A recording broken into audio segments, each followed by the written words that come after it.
Le grand direct de l'actu. Le livre de Valérie Trierweiler, rédigé dans le plus grand secret, intitulé « Merci pour ce moment » et relatant sa vie à l'Élysée aux côtés du chef de l'État, n'en finit pas de faire parler.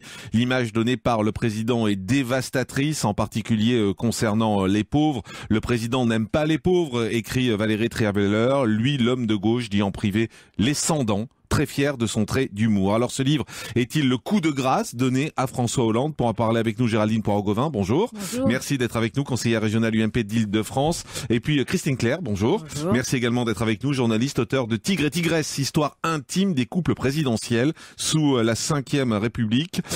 Christine Clair, est-ce que c'est dévastateur pour François Hollande, ce livre? Écoutez, c'est un coup de plus. C'est pas totalement dévastateur, mais c'est vrai que ça montre un homme hésitant, double, menteur. Bon, faut pas non plus se faire trop d'illusions. On n'élit pas des candides à la tête de l'État. Hein. Pour être dans un monde où il y a Bachar el-Assad, Poutine, etc., on n'élit pas des enfants de cœur. Hein. Alors si les lecteurs ou si les Français se figuraient qu'on pouvait élire quelqu'un qui n'était pas cynique, double, menteur. Oui, enfin, à part que quand on a un président de gauche, on est un peu étonné de voir Valérie Trierweiler qui écrit que cet homme n'aime pas les pauvres et qui les appelle les sans-dents. Il y a la dimension de vengeance. A-t-il dit ça une fois parce qu'il ne résiste pas à un bon mot? François Hollande, on le sait, même si c'est un mot de très très mauvais goût. Je pense qu'il faut plutôt le juger sur sa politique que sur des propos privés relatés par une personne qui cherche visiblement à se venger. Elle a raison d'écrire ce livre, Valérie Trierweiler. Écoutez, c'est un suicide.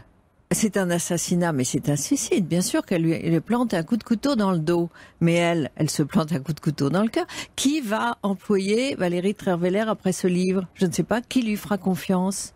Elle va peut-être gagner beaucoup d'argent avec ce livre, mais ensuite...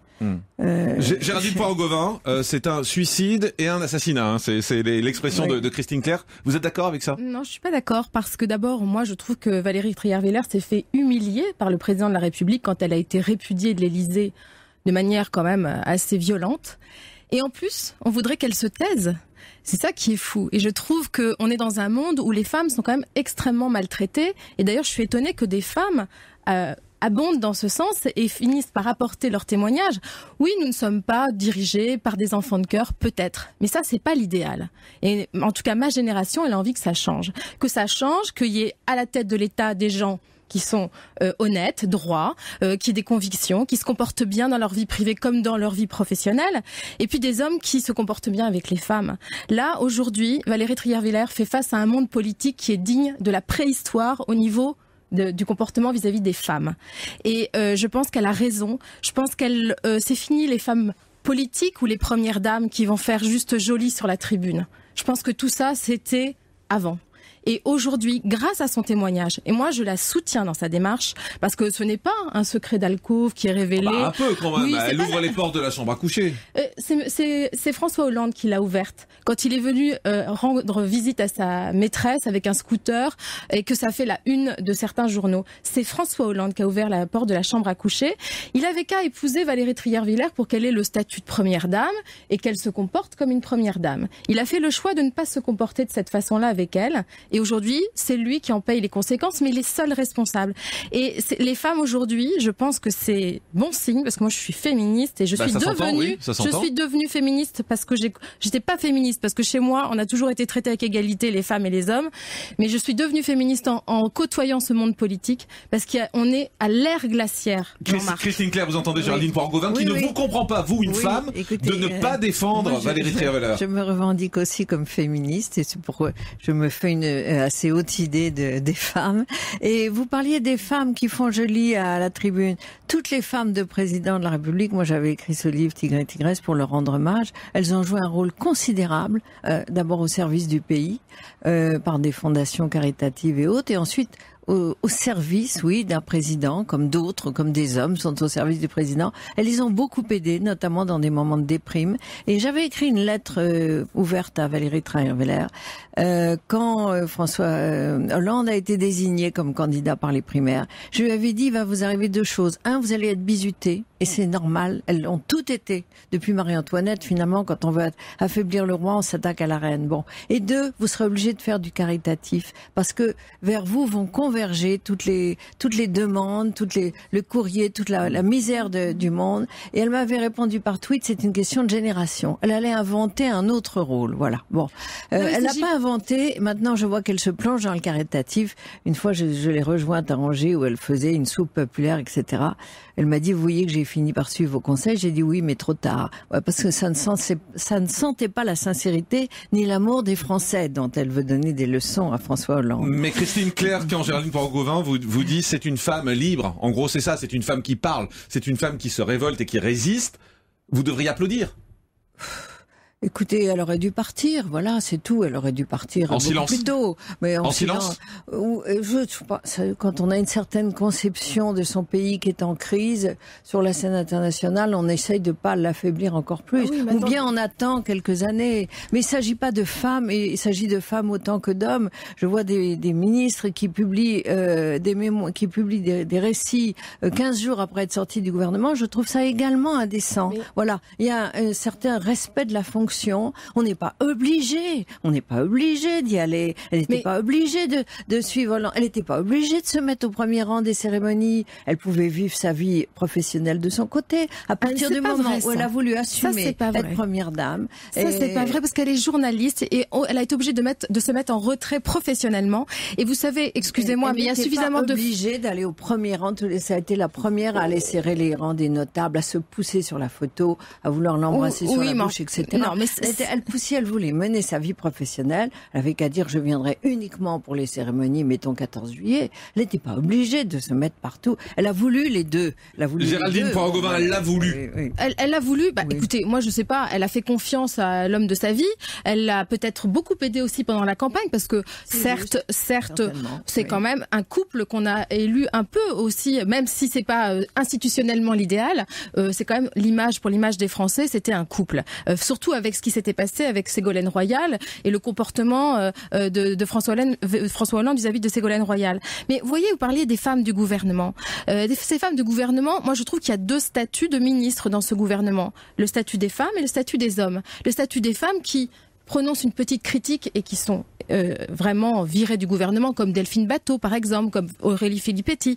Et puis les femmes qui restent, et on leur dit surtout taisez-vous. Vous restez parce que vous taisez. C'est pas tout à fait vrai. Regardez Christiane Taubira, on peut pas dire qu'elle se taise beaucoup. Justement, et c'est une femme. Et ce matin, je pense que c'est un autre débat. Mais vous parliez de ça, vous parlez de on va aller au standard de Robin parce qu'on a énormément d'appels. Elisabeth, bonjour. Oui, bonjour à tous, bonjour à ces dames, c'est très intéressant. Merci de me donner la parole. Et je pense que vous oubliez tous un petit détail qui est quand même évident. Cette femme n'est pas élevée. Voilà, elle n'a pas d'éducation. Quand on arrive au sommet de cette place, on reste à sa place, on a de l'éducation. Et elle aurait dû faire ses problèmes en vie privée, de régler ses problèmes en vie privée. Je pense que nous, les Français, nous attendons autre chose des dirigeants, hommes ou femmes. Ça n'a rien à voir avec le statut de femme. Cette femme n'a pas d'éducation. Et nous attendions pas son livre pour savoir que cet homme aimait le luxe et est incompétent. Nous n'attendions pas le livre. Et Elisabeth, vous avez dit quelque chose de fort au standard. Vous avez dit j'ai honte d'être française avec ce livre. Oui, ce matin j'ai honte d'être française parce qu'on a beaucoup de problèmes dans le monde. Il y a des choses très importantes et pendant une semaine, les médias vont disséquer page par page quelque chose qui ne nous concerne pas. J'ai honte. J'ai honte parce que la vie privée des couples, à ce sommet, on ne devrait pas en entendre parler. Géraldine Poirot-Gauvin vous répond. Non, écoutez, moi je suis pas tout à fait d'accord avec moi. Désolée Elisabeth, mais je considère que à partir du moment où il s'agit du président de la République, il y a pratiquement plus de vie privée. À partir du moment où il prend des risques pour aller voir sa maîtresse et tout ce qu'on a pu sortir avec l'affaire Gaillet, je pense que là, la fonction présidentielle était déjà atteinte à ce moment-là. Et effectivement, l'imposture à la tête de l'État, on n'a pas attendu Valérie Trierweiler pour s'en rendre compte. Elisabeth vous dit que quand je vois ça, j'ai honte.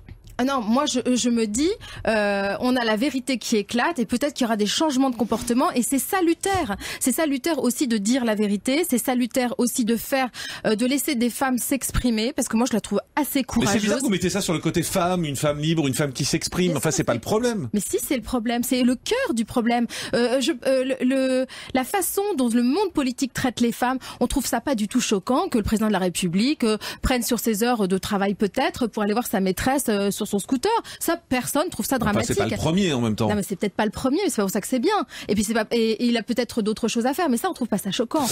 Si. Non, vous pouvez pas dire ça. Christine Claire. Très attaqué là-dessus. Non, vous pouvez pas dire ça. Je vois très bien l'objet d'une élue UMP. Bon, et ça, il fait assez à travers cette affaire. Il faut attaquer encore plus le président de la République. Ah non. D'accord. Je suis la première à taper sur l'UMP qui se comporte très très mal vis-à-vis de la parité. Je voudrais rassurer notre auditrice Elisabeth, je crois. Les Américains ont eu honte d'être Américains au moment de l'affaire Bill Clinton-Monica. Les Britanniques ont eu honte d'être Britanniques au moment de toutes les histoires Diana, Charles, Camilla, etc. Bon, malheureusement, nous sommes dans une époque où effectivement il n'y a plus de vie privée, où tous les scandales. Les Français auraient peut-être eu honte d'être Français du temps de Louis XIV et Louis XV aussi avec leur maîtresse. C'est un problème d'époque. On n'en parlait pas. Merci Elisabeth. On va prendre Serge qui nous appelle de Nice. Bonjour Serge. Oui, bonjour. Vous voulez dire que c'est pas un coup de grâce, vous, hein? Non, c'est pas un coup de grâce. D'abord, je voudrais remercier Madame Christine Claire, qui était extraordinaire ce matin.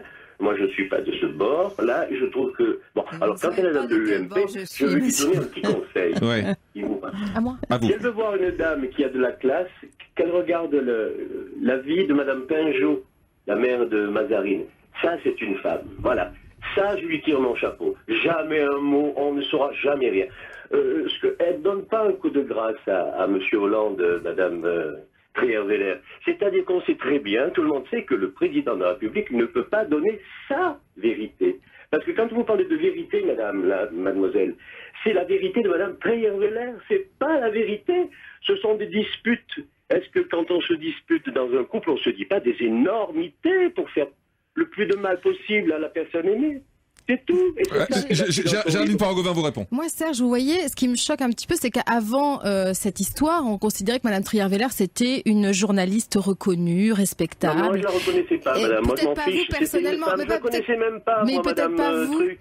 Peut-être pas vous, mais en tout cas... Qu'est-ce qu'elle a fait? Dites-moi, qu'est-ce qu'elle a fait comme truc? Non, mais elle était respectée. Je ne vous parle pas de mon avis, je dis de manière générale, elle était respectée.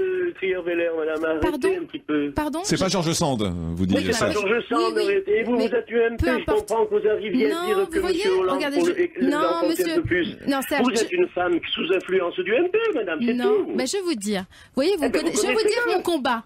Je vais vous dire mon combat depuis 3 ans.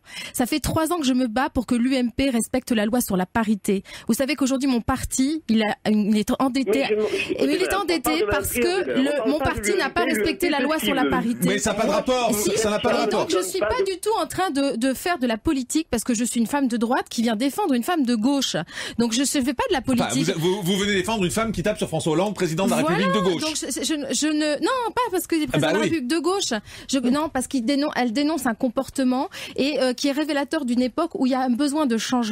Et aussi, il y a pas de. Ce qui me frappe, c'est que les hommes, en général, chassent en meute quand ils veulent se défendre face à un problème, etc. Et ce qui me frappe, c'est que les femmes ne sont pas solidaires de cette femme qui a été maltraitée à la face du monde, quand même. Alors, on va faire une pause. On en reparle dans un instant. Vous restez avec nous, bien évidemment. 39-21, Valérie Treyer-Veller a-t-elle donné le coup de grâce à François Hollande? Comprenez-vous ce livre de Valérie Treyer-Veller? On vous attend au Standard d'Europe 1. Vous faites le 39-21. Vous êtes très nombreux. On va prendre Michel, Amandine, Régine, Eliette également, qui sont là. 39-21, Standard d'Europe 1. Europe 1. Jean-Marc Morandini. Le grand direct de l'actu.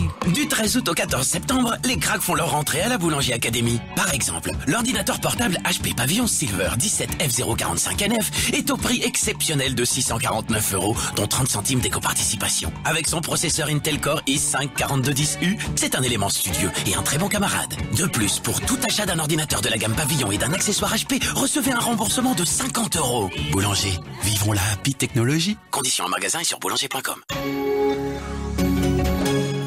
L'instant Picard. Aujourd'hui, vous n'avez qu'une envie, vous évader du bureau. Glissez au micro-ondes des émincés de poulet sauce teriyaki et riz exotique Picard, fermez les yeux et 5 minutes plus tard, retrouvez-vous à Tokyo pour une pause déjeuner délicieusement dépaysante. Nouvelle formule express poulet sauce teriyaki et riz au sésame à découvrir parmi 24 savoureuses recettes à seulement 2 € la barquette de 300 grammes, soit 6,66 € le kilo. Picard, chaque jour a un goût nouveau. Pour votre santé, limitez les aliments gras, salés, sucrés. La rentrée des petits prix avec Ben et Arnaud, vendeurs chez Decathlon. Ah, Arnaud, oui. Tu peux aider une maman à équiper ses enfants pour du sport à l'école? Facile, avec Jimmy. C'est un nouveau vendeur? Non, c'est un survêtement enfant Domios à seulement 7,95 €. Pas mal. Ah, c'est idéal pour la reprise des cours de sport. Il est sympa ce Jimmy quand même, hein. Ça va pas mieux, toi. Chez Decathlon du 13 août au 20 septembre, le survêtement Jimmy garçon ou fille de Domios est à 7,95 € seulement. Decathlon, à fond la forme, voir conditions en magasin et sur decathlon.fr. C'est peut-être dur à avaler, mais impossible de différencier un sirop acheté en pharmacie d'un sirop acheté sur Internet. Sur doctifarma.fr, acheter sur Internet, c'est acheter chez un pharmacien. Doctifarma.fr, c'est la solution e-commerce pour les pharmaciens d'officine. Elle vous permet d'acheter en ligne leurs produits de pharmacie en toute sécurité. Doctifarma.fr, mon pharmacien en ligne. Dia. En ce moment, chez Dia, c'est facile de faire un maximum d'économies. Aujourd'hui, pour l'achat d'un pack de 6 bouteilles de Contrex, le deuxième est à moins 70%. Oui, moins 70% sur le deuxième pack de Contrex. Et c'est dans tous les magasins Dia. Dia. Les prix bas, c'est chez Dia. Et c'est tous les jours. 6 fois 1,5 litre. Europe 1. La suite du débat du Grand Direct de l'actu avec Jean-Marc Morandini. Valérie Trierweiler a-t-elle donné le coup de grâce à François Hollande? On en parle avec Géraldine Poirot-Gauvin, qui est conseillère régionale UMP d'Île-de-France, et Christine Claire, journaliste et écrivain. Et vos appels qui sont très nombreux au standard d'Europe 1. On va prendre Régine. Bonjour Régine. Bonjour Jean-Marc, bonjour toute l'équipe. Bienvenue sur Europe 1. Vous entendez nos deux débattrices depuis tout à l'heure qui ont des avis très différents. Vous vous placez de quel côté? Eh bien écoutez, moi je pense que ça va faire du mal à M. Hollande, ça c'est sûr, parce que ça laisse toujours des traces, ce genre d'écrit.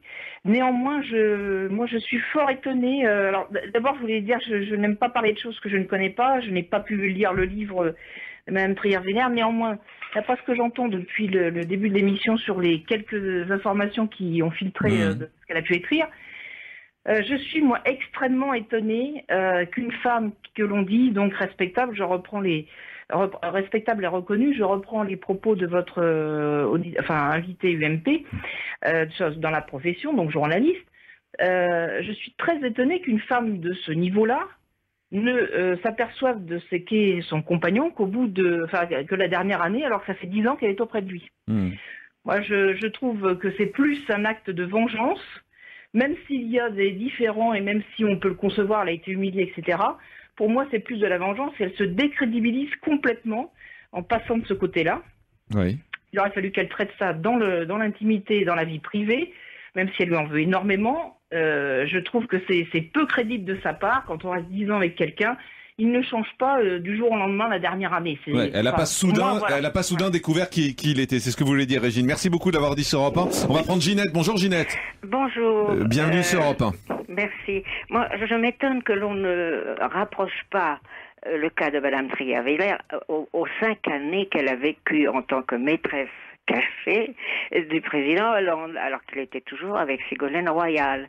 Donc pendant 5 ans, elle a été la femme qui trompait. Et maintenant, elle se plaint d'être la femme trompée. Je pense que elle est très mal placée pour donner des leçons de morale. Géraldine Poirot-Gauvin, là-dessus. Alors moi, je me place pas du tout sur le plan de la morale. Moi, je me place sur le plan du comportement qu'on doit avoir vis-à-vis des femmes. Vous résumez peut-être son livre. Moi non plus, je l'ai pas lu. Elle résume pas le livre, elle parle de sa situation. Elle dit, elle a été la maîtresse de François Hollande. Aujourd'hui, il lui arrive la même chose. Point, quoi. À ce moment-là, elle avait un statut de première dame. Non, en étant maîtresse, non. Quand elle était maîtresse. Quand elle était maîtresse. Non, c'était avant d'être première dame. Oui, mais aujourd'hui, la façon dont les choses auraient dû être réglées, à mon avis, c'est que le président de la République n'aurait pas dû la répudier de cette façon, de l'humilier. Et aujourd'hui, elle réagit. Mais moi, je vais au-delà de ça. Je pense que ce livre est intéressant aussi parce que c'est un témoignage sur les coulisses du pouvoir. On apprend des choses intéressantes, notamment sur le fait que M. Cahuzac était venu 2 mois avant la sortie de l'affaire Cahuzac, un soir à 22h à l'Élysée pour rencontrer François Hollande. C'est assez intéressant. On voit aussi aussi le comportement de l'homme de gauche qui parle descendant. Je suis désolée, mais moi ça m'a extrêmement choquée. Si, c'est vrai. Si, c'est vrai. On n'a qu'une version. Ah, mais vous savez, en revanche, c'est une chose qui est vraie, c'est Aquilino Morel qui venait tirer ses berloutis à l'Élysée. Ça, on l'a su. Hein. Oui. Autour du pouvoir, il y a toujours des excès de ce genre. Il y en a eu à droite, il y en a à gauche, malheureusement. Mais Géraldine Poirot-Gauvin dit qu'en fait, c'est la faute de François Hollande. Il n'avait qu'à pas la répudier de la sorte. Mais bien sûr que quand il y a des problèmes dans un couple, c'est la faute des deux. Et donc, c'est évidemment la faute de François Hollande. Sinon, qu'on ne sait pas très bien comment il pouvait l'obliger à partir, et notamment de la lanterne où elle s'était installée. C'était quand même un peu gênant dans des palais de la République. Et c'est pas le genre brutal, même s'il est beaucoup plus froid et indifférent qu'on ne le croit.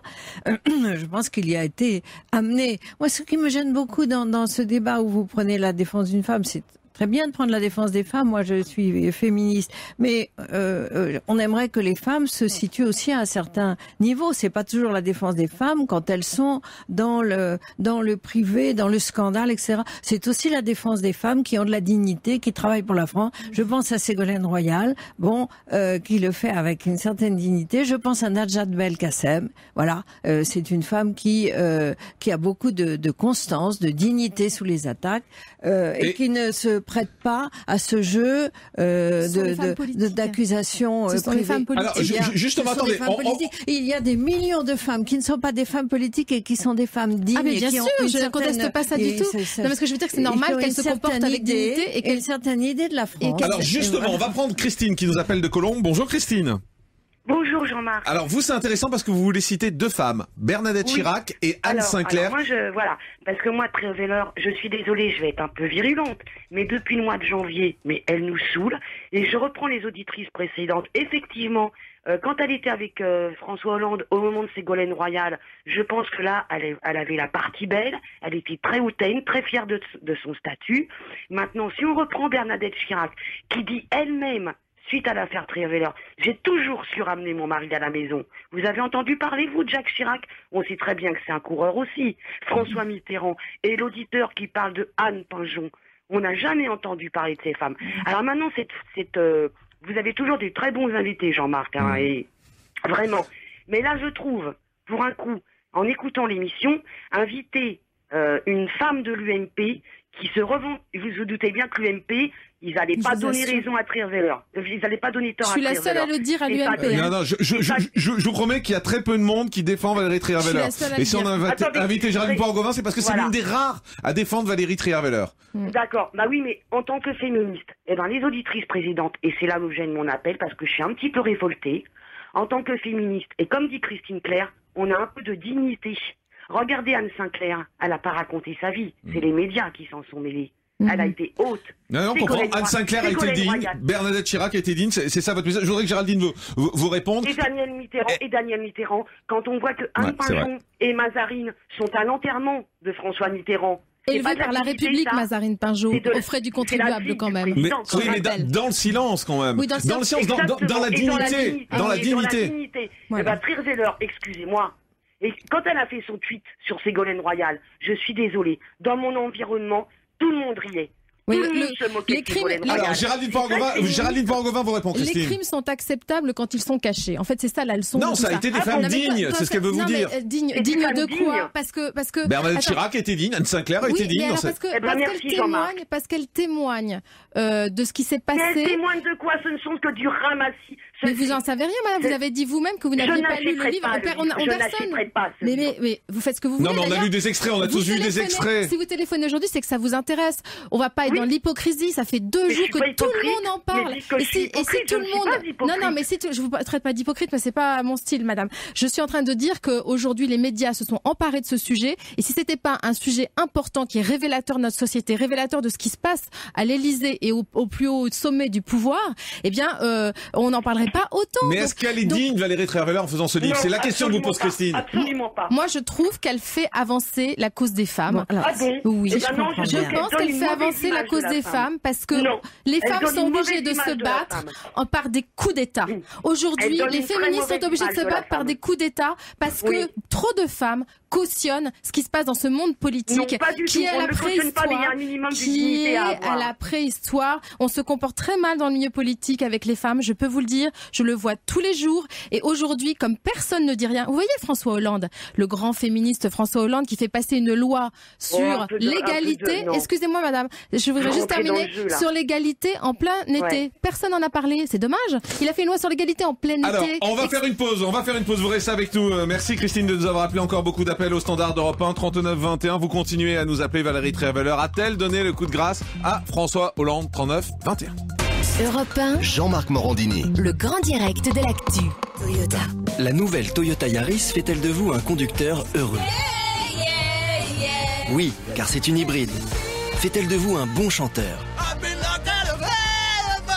Non, désolé. Jusqu'au 30 septembre, la nouvelle Toyota Yaris est à partir de 179 € par mois, sans apport et sans condition. Avec 4 ans d'entretien, d'assistance et de garantie.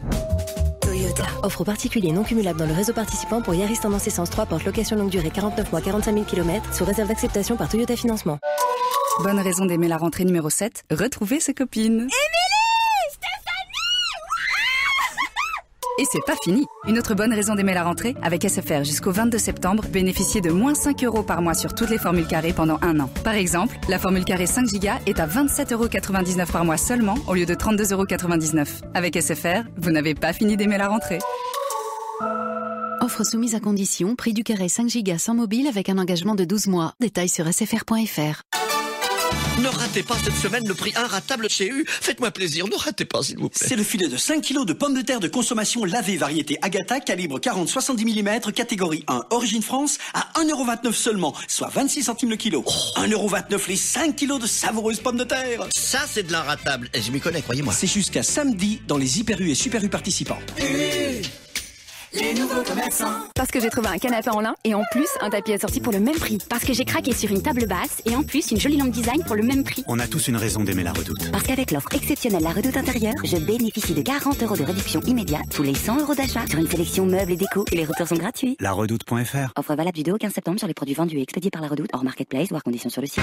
Europe 1. Le grand direct de l'actu, suite du débat avec les invités de Jean-Marc Morandini, Géraldine Poirot-Gauvin, conseillère régionale UMP d'Île-de-France, et Christine Claire, journaliste et écrivain. Valérie Trierweiler a-t-elle donné le coup de grâce à François Hollande? 39-21 pour vos réactions. 34 centimes la minute. Et vous êtes très très nombreux à nous appeler. Bonjour Françoise. Oui, allô, bonjour. Oui, bonjour, bienvenue sur Europe 1. Qu'est-ce que vous avez envie de dire, vous, après ce livre? Alors, moi, la question que je me pose, et si j'avais Valérie Trierweiler en face de moi, je lui dirais, Valérie, si vous n'aviez pas été cocufiée par François Hollande, vous n'auriez donc jamais écrit ce livre. Ce qui veut dire que vous auriez cautionné les sans-dents, j'aime pas les pauvres, vous auriez continué à sourire derrière lui dans les réunions, serrer des mains. Donc aujourd'hui, alors quelle est cette attitude ? Ouais, Christine Claire, c'est pas faux ça, non? Oui, bien sûr qu'il y a une dimension de vengeance personnelle et c'est ça qui ôte, j'allais dire, de la grandeur à ce combat où Géraldine voudrait voir un combat féministe. Je sais pas c'est pas un combat féministe, je dis que cette actualité nous permet de rappeler le comportement des hommes dans ce milieu politique. Ok, mais pour répondre à Françoise vous dit, si elle n'avait pas été cocufiée, elle aurait accepté tout ça. Vous savez, je pense que tout part d'un point qui est l'inélégance. Non, mais répondez à ma question. Vous répondez pas à ma question. Si, de l'inélégance de François Hollande, parce que aujourd'hui, François Hollande, s'il avait épousé Valérie Trierweiler, elle aurait pu avoir vraiment le statut de première dame. Le problème, aujourd'hui, elle dénonce le fait, par exemple, qu'il n'aime pas les pauvres, qu'il les appelle les sans-dents. Si elle était toujours avec lui, ça l'aurait pas gêné. Ah bah, sans doute. C'est étonnant quand même, non? Pourquoi on parle aujourd'hui alors? Parce que il y a une. Si ça la gênait pas hier.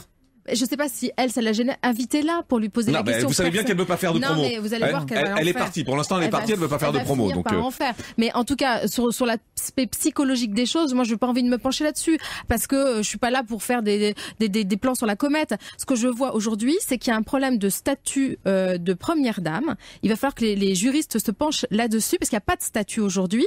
Et qu'est-ce qui s'est passé? Elle n'était même pas mariée. Oui, de toute façon. Elle n'était pas mariée. Même s'il y avait eu un statut, il n'était pas bon. Il fallait pas qu'on attende. Il fallait pas qu'elle attende. On attend d'une première dame qui n'a pas de statut et qui n'est pas épousée, un comportement de première dame quand on la traite comme... Elle a été traitée comme une maîtresse, elle se comporte aujourd'hui comme une maîtresse. 39-21, Maxime, bonjour. Oui, bonjour Jean-Marc, bonjour Julie. Bienvenue sur Europe 1. Merci. Alors moi j'aurais plein de choses à dire, mais je vais essayer d'être concis. Alors d'abord, j'espère que les bénéfices iront en totalité ou au moins en partie à l'UNICEF, dont elle est marraine. Ça serait déjà bien. Et puis pour réagir, moi je trouve que c'est utile. C'est un livre dévastateur, sans édulcorant, mais c'est utile. Même si c'est un président en exercice, c'est une première. Je pense que Valérie Trierweiler a des défauts, mais on ne peut pas lui enlever sa sincérité. Je pense qu'elle n'a jamais joué la comédie, ou alors très peu. Et voilà, pour moi, c'est l'effet d'une bombe. C'est une première mondiale quand même pour un président en exercice. À mon avis, ça aura des répercussions sur la crédibilité de la France. Christine Claire, elle n'a jamais joué la comédie, dit Maxime. Oui, ça, je crois qu'elle a beaucoup joué la comédie, mais je ne saurais pas le lui reprocher. Moi, je suis partisane de l'hypocrisie au pouvoir. Voilà. Je trouve qu'il faut savoir, il faut savoir tenir sa place et oublier ses problèmes personnels quand on représente la France. Voilà. Mais cela dit, c'est pas. On a eu une autre première mondiale. On a eu le départ de Cécilia, le départ d'une première dame, une reine qui quitte le palais. C'était aussi une première mondiale. Alors, il est vrai que ça met en question le rôle d'une femme aux côtés d'un élu. Elle n'est pas élue. Quelle est sa place? Autrefois, les femmes étaient entièrement dévouées à la carrière de leur mari. Et Dieu sait que les 5 premières dames de la 5e République l'ont été entièrement et qu'on leur doit beaucoup.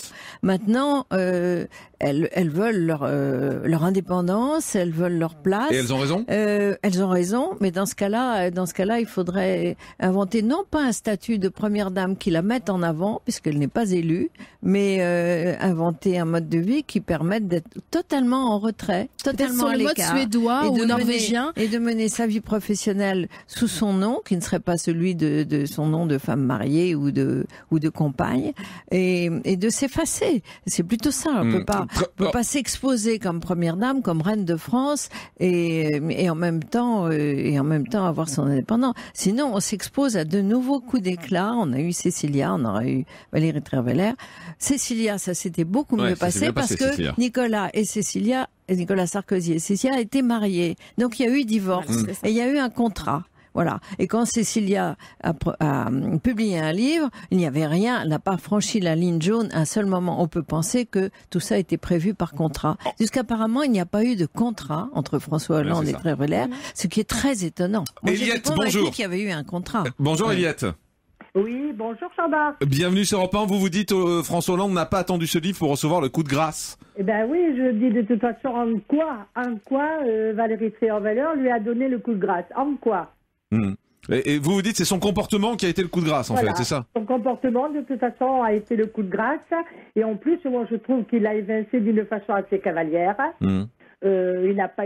Contrairement à ce qu'on pense, François Hollande n'est pas un homme gentil. Certainement pas. Il le prouve de toute façon assez souvent. Et là, moi, je ne donne pas spécialement raison à Valérie Trierweiler. Le livre, contrairement à ce que beaucoup d'auditrices disent, moi, je vais le lire. Et je vois pas en quoi il y a une question de voyeurisme. Pas du tout. Alors, les gens qui lisent des livres d'histoire, qui regardent des émissions sur l'histoire, de toute façon, ne sont pas des voyeurs. Merci Eliette. Merci Gérard. Bonjour. Oui, bonjour à tous. Bienvenue sur Europe 1. Vous avez un regard plus dur, vous, sur Valérie Trierweiler? C'est pas plus dur, c'est la vérité. On dit cette dame, première dame de France. Je suis désolé, elle n'est pas première dame de France. Elle est première maîtresse de France. Parce que si M. Hollande et son ami Valérie Trierweiler n'ont pas voulu se marier, c'est pour une histoire d'impôt. Faut appeler un chien un chat. Je suis pas sûr. Je crois que François Hollande n'est pas très fan du mariage plus globalement, hein, mais bon. Oui, enfin, je sais pas, mais qu'on dise pas une première dame de France. Première maîtresse. Faut appeler un chien un chat. Et vous nous avez dit au standard, elle doit avoir des fins de mois difficiles. Comment? Vous nous avez dit au standard, Valérie Trierweiler doit avoir des fins de mois difficiles? Oui, certainement, elle doit avoir des fins de mois difficiles, parce qu'elle sort sur l'actualité, elle sort son bouquin pendant l'exercice de son ex-amant, on va le dire comme ça. Merci Gérard. Bonjour Jeanne. Bonjour, bonjour mesdames, bonjour monsieur. Je vous signale tout de suite que je suis UMP, je ne sais pas. Bon, j'attendais pas après Madame Trierweiler pour être féministe. J'ai 80 ans et en 76 j'étais sur les pavés de Paris. Je sais pas si ces dames se souviennent. Mais voilà. Alors vous voulez penser aux enfants, Réjeanne, c'est ça? Voilà, parce que bon, ce livre, bon, Madame Trier-Veller, elle a écrit un livre, bon, après tout, quoique je dis quand même que toutes les maîtresses des présidents de la République qui ont été lâchées, si elles avaient tout écrit un livre, il y aurait plus de place dans les bibliothèques. Hein. Bon. Alors là, moi je pense, mais le ravage sur les enfants, même si ce ne sont pas des bébés, ce sont la dernière, je crois que la dernière a 22 ans, ce ne sont plus des bébés, d'accord, mais le ravage pour eux, c'est quand même voir les secrets d'alcôve de leur papa qui est allé comme ça. Oui, moi, mais qui est responsable? Je suis d'accord avec vous, je comprends, Jeanne, ce que vous dites, mais qui est responsable? Qui a lancé qui a été à l'initiative? C'est quand même François Hollande.